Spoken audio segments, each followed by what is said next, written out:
And I always tell people, like, control your controllables. I am the controllable in that situation. So how do I want to react, and how do I want to deal with what I'm feeling at the time and the things that are happening in the environment? Welcome to the Game of Her Own podcast, your go-to place for empowering behind-the-scenes stories of trailblazing women who work in the sports and event industry.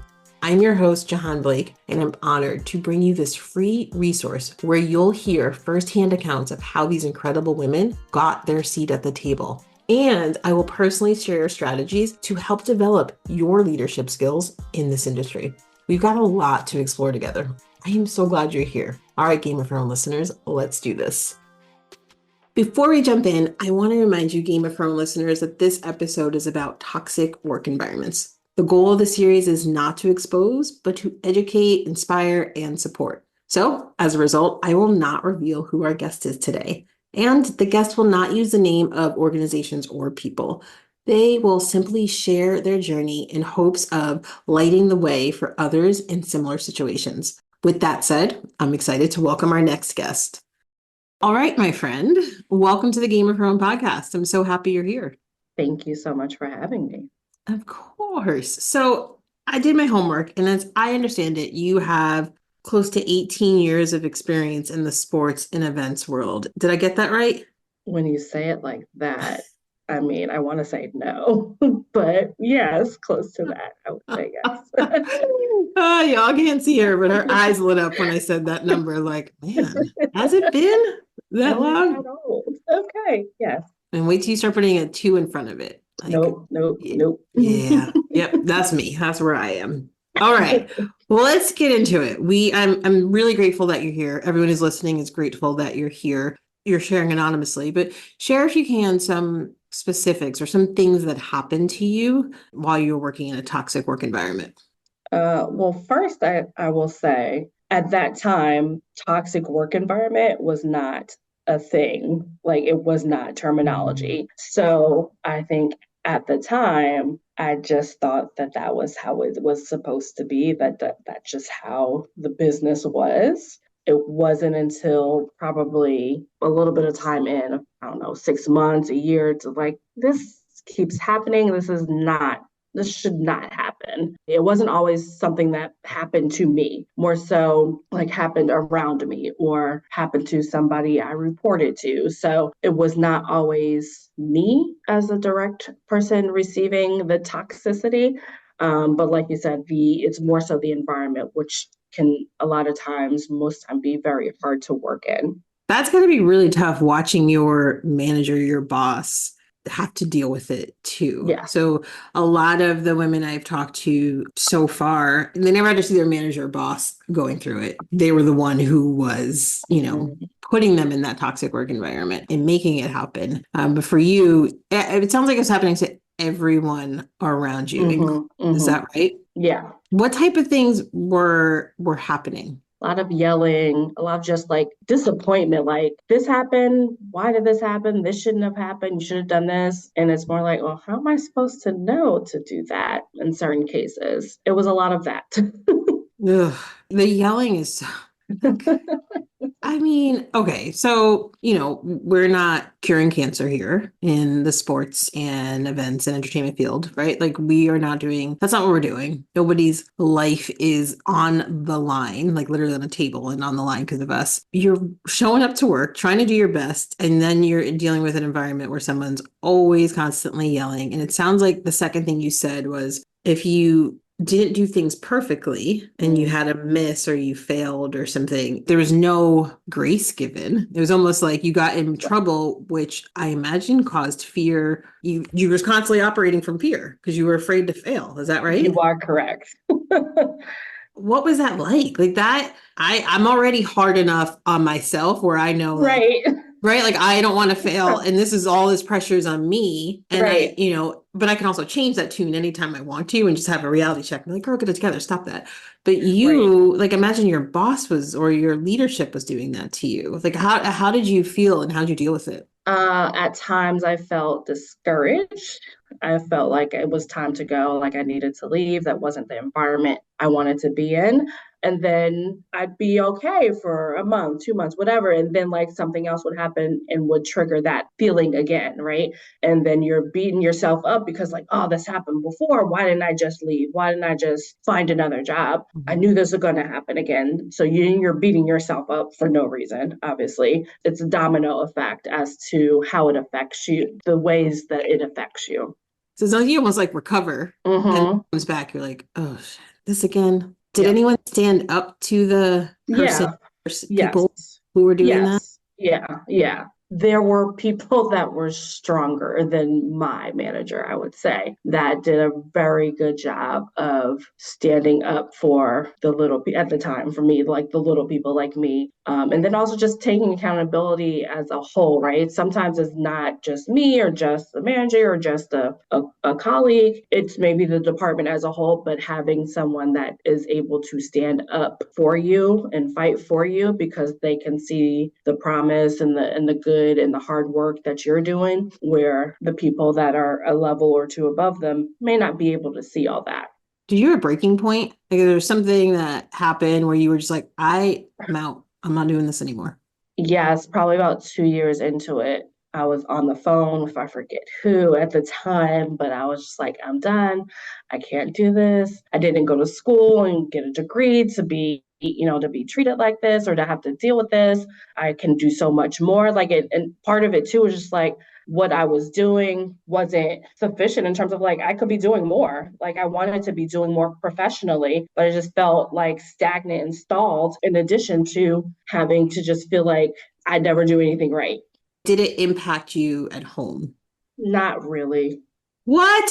I mean, I think it That's did, but like amazing. at the time, it was a long time ago. So it was really just me. I didn't have the family that I have now. So it's Yeah. really just one person. And honestly, I don't have the best memory. So I don't know, like, when I got home, what was I like? I'm sure it affected me, but I don't recall it affecting me the way that, like, honestly, the job that I had after that was more, I definitely noticed an effect from that job, which wasn't necessarily sports related, but it was the next job I had. So I kind of went kind of back to back in terms of environments and feeling insufficient, not feeling worthy, and then just being around people who also felt the same. So it was just when I look back on it, it's like, oh wow, I had those experiences back to back, which was kind of crazy. Yeah, that is because you think, all right, I'm gonna change jobs, I'm gonna get out of here. Yep. I'm gonna feel better. I'm not gonna be questioning my worth all the time anymore. Yep. And it's good that you don't have a good memory because you can let all like like some people hold on to that stuff for a really long time and there's scars, emotional scars that just stay with you.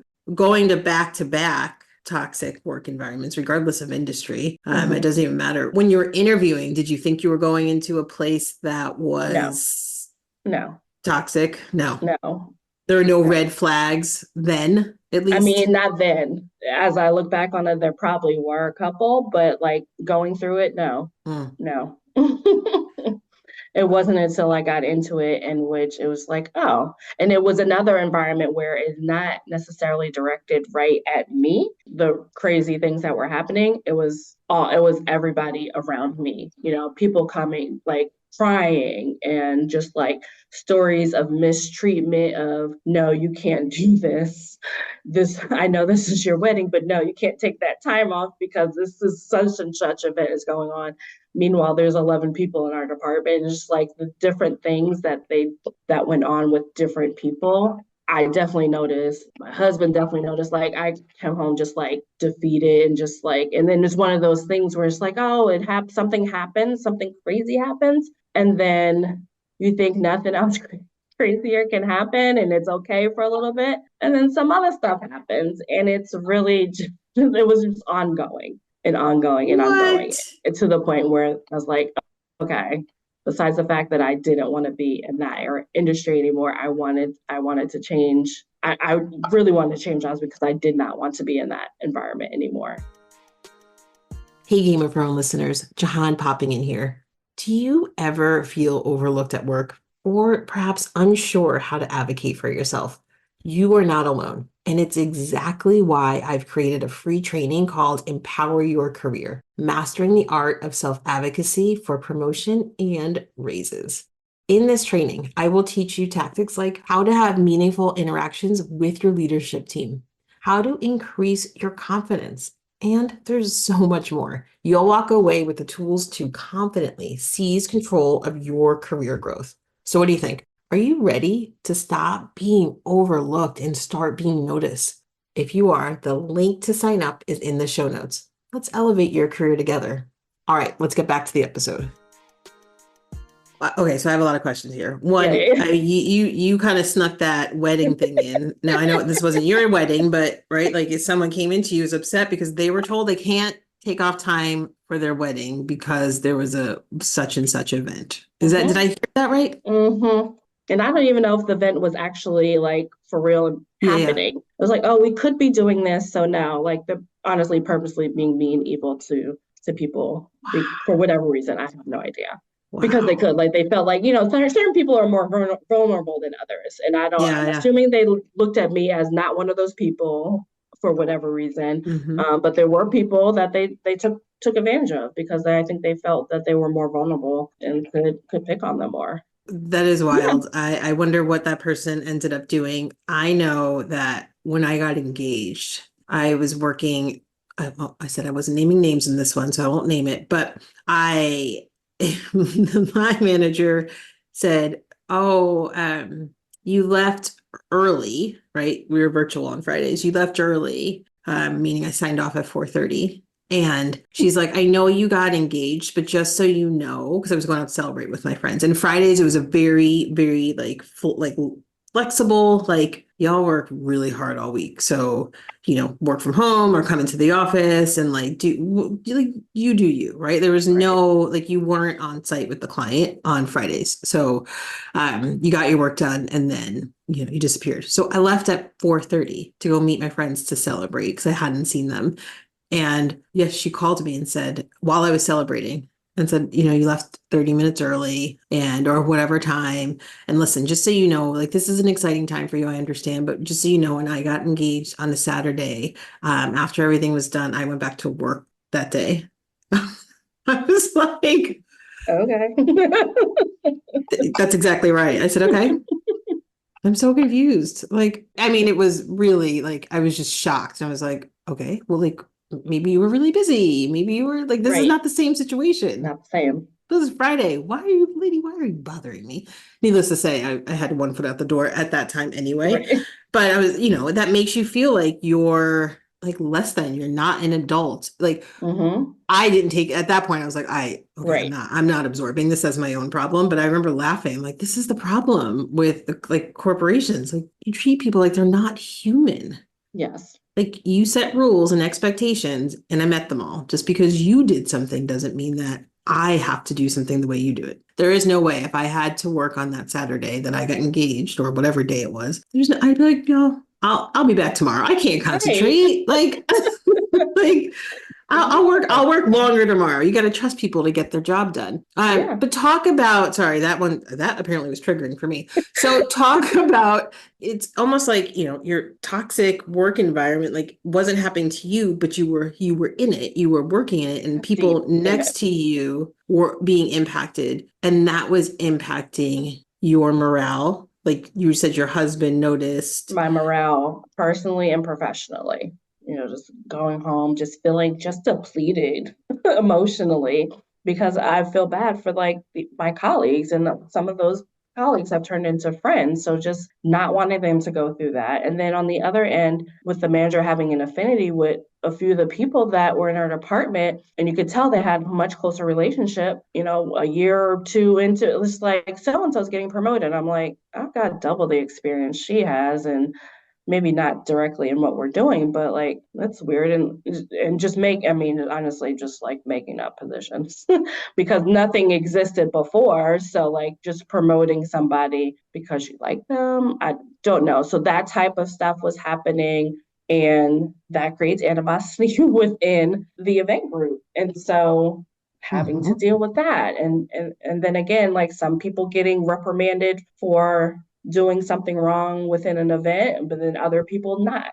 It was not equal. And then I remember I asked a time where like it seemed like they didn't care what I did, which I was okay with in terms of just like events. They were never like super like, hey, what's going on? They were never super involved, maybe one or two times, but for the most part, I just ran the events and that was it. So one time I asked, I was like, hey, you don't really like ask me what's going on as much as you do other people. It seems like you're not interested in how I'm doing professionally or what I'm doing or even like helping out. They're like, no, you're doing a great job. We trust you. You have great experience. We know that the event is going to go well. And we just have really a deep sense of trust in you. So that's why it's not anything else. We just really trust you and know that your event's going to go off well. And I was like, okay, but still, it does not help me grow, right? If you're not involved in what I'm doing, you're not there to help me grow and help figure out like what's next for me.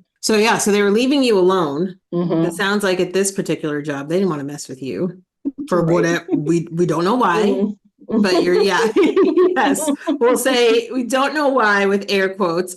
So they didn't do anything, but they left you alone, which was I don't want to say even worse, but just as equal as Mm-hmm. so you're going to not give me feedback. You're not going to help me grow.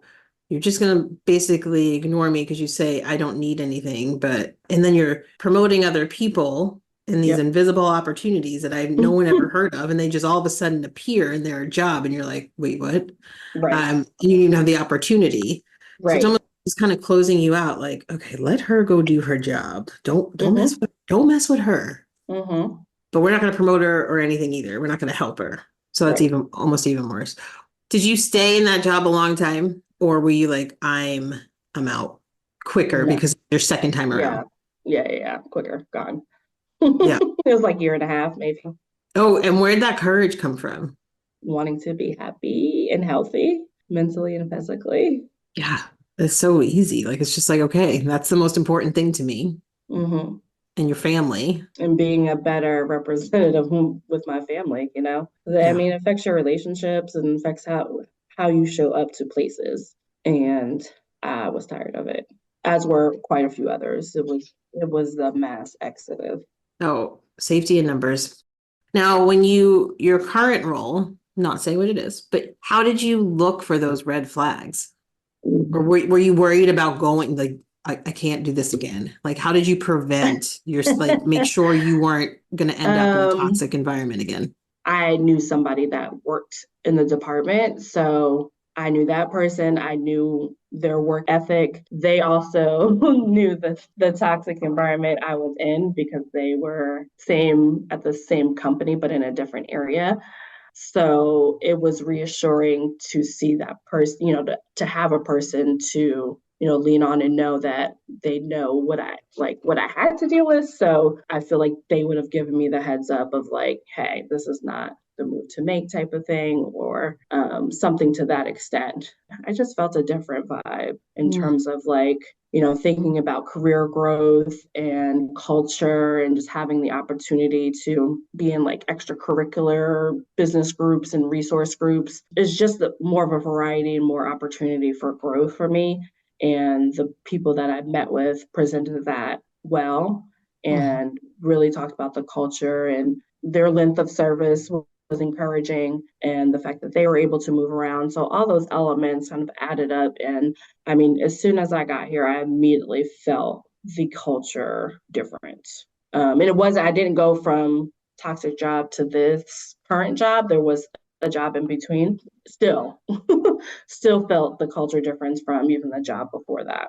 I mean, everyone always says, okay, if there's a great culture, then people want to stay and people Yeah, don't want to. I mean, do you correct. feel would you say that's true? I would say that is close to half of retention for me, like being in a culture where I feel comfortable, where they are comfortable with me and everything I got going on personally, and are still willing to support me, build me professionally, and support me in the things that I do with our different resource groups. So yeah, I think that it definitely worked out to my benefit. Like I'm telling you, as soon as I got here, I was like, oh, this is much better. And it's not like, oh, this is just my department. Like overall, the organization has a great culture, it has great people. Like people are willing to help and support, and it is nothing like, what I experienced, the most recent environment I experienced. Knowing what you know now, what would you do differently back in your other jobs? Was there anything you wish you did differently?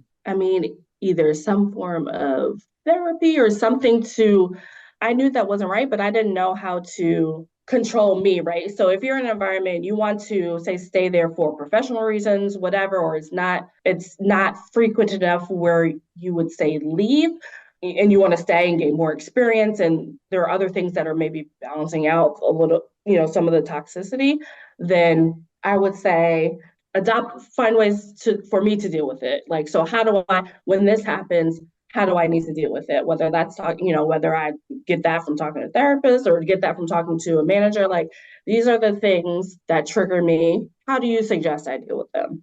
Type of thing. Because I can't control anybody else but me. And I always tell people, like, control your controllables. I am the controllable in that situation. So how do I want to react, and how do I want to deal with what I'm feeling at the time and the things that are happening in the environment? Yeah, I love that. And I love the control your controllables. Like, what else? I mean, what else? You cannot control the people who are causing all the harm. And if you try to, it makes it worse. Right. We've all been there. Yeah, I'm focusing on yourself and what you can do and how you can grow in that situation. Luckily, you're not dealing with that now. Last question. Is there anything you want to share? And perhaps I haven't asked you the right question. I will say that being in those environments really affected my confidence, even now, 18 years later, as you say. So, I mean, it's something that has come up in terms of like conversations with direct managers. So I'm working on that. And I honestly think I didn't realize the connection until recently, like within the past probably 5 years, 4 or 5 years. They're like, oh, I am like hesitant and perfectionist. I feel like because I'm scared that something's going to go wrong and somebody's going to yell at me or be disappointed in me. So I think and overthink everything because I want to make sure that I don't do anything wrong. So this definitely affected like my confidence and created more of kind of a fearfulness and perfectionism in me because of that. So now that I realize like that's probably where it has stemmed from, like I'm just working to kind of reassure myself the opposite. And like I said before, being in a culture that supports confidence and, doing things on your own, and me being able to just be myself and show that myself is good enough and people recognize that being myself is good enough helps every day. I know I said it was the last question, but apparently I lied. So 18 years later, it's still, impacting your confidence. Was that self-awareness, or was that your colleagues or manager making you aware of like, hey, you're overthinking this, or hey, why are you not taking this risk? You seem to be playing it safe. Was it you It, or them or both? it was me just talking about it numerous times. The more I talked about it, the more I'm like, oh, well, that makes sense as to why I'm like this, especially professionally, is I experienced that. It sounds like kind of like what you said, if I could go back in time and just talk about it. And so it sounds like you're Mm-hmm. doing that now, but Mm-hmm. more about your behaviors at work, or how Mm-hmm. you approach work. And so you're starting to see like, oh yeah, this is from the past, and how do I get over it now? Right. And kind of taking the right steps. You're investing time, which I tell everyone you have to do. Like, you want to grow in your career, you have to invest time in in yourself, in having that self-awareness and figuring out Mm-hmm. where, I don't say things are going wrong, but where you can grow and why you are the way you are. Yeah. This has been so fun. Thank you for sharing your story. I know that a lot of people will get a lot out of this. Thank you so much. I appreciate you bringing this to the forefront. Game of Our Own listeners, if you have been in a similar situation and want to share your story, please reach out. Simply email me at jblake@jahaanblake.com. Your story could help ensure that no woman feels she has to suffer alone in a toxic work environment. Until next week, my friends.